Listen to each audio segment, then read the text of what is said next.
بيان. شوف نقول لك،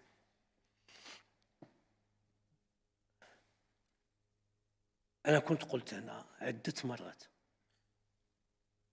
ويمكن عطيتكم حتى المثل ديال السفير البرازيلي اللي كان زارني وجاب لي القوانين اللي كانوا خداو في البرازيل فيما يخص الإعانات اللي يستهدفوا بها الفئات الضعيفة أو المتوسطة.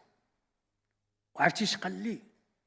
قال لي واش من المجمل عندكم على أنني أنا سفير عندكم تنشري الثمن ديال لافلوت، هما تاخذوا لافلوت قول الخبزه ديالنا بنفس الثمن الشيفور اللي تيسوق بيا. واش هادشي منطقي؟ عرفتي شحال سنين هذه قالها لي؟ يمكن 10 سنين ولا 12 عام ولا. هذا هو المشكل. لما تتدعم بصفه شموليه كل شيء تستفد، غني وفقير ومتوسط على نفس الوتيره ونفس المستوى. وهذا راه تيزيد في لي زينيغاليتي، التفاوتات اللي كاينه في الدخل ديال البشر. وفوقاش غادي نحدوا من هذا الشيء؟ دابا تتقول لي بوطاغاز، بوطاغاز ياخذها اللي بغى ياخذها بثمن واحد. اذا ما كانش الدعم تستهدف داك الشيء، وانا بكل امانه مع الاستهداف بدون مزايده، ما خص تكونش فينا المزايده.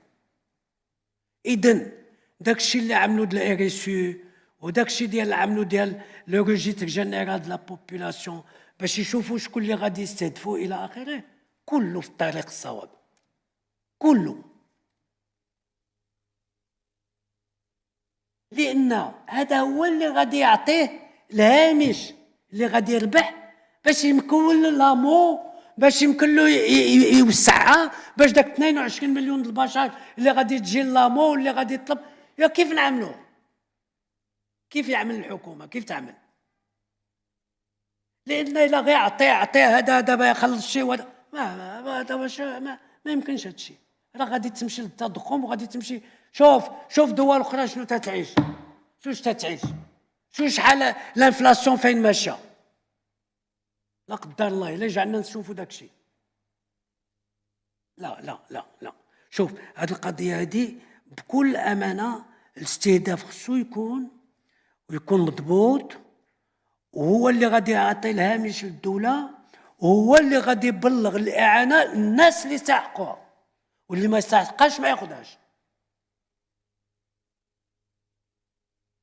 لذا وراه داك الشيء بداو راه خفيف، درهم في درهم في درهم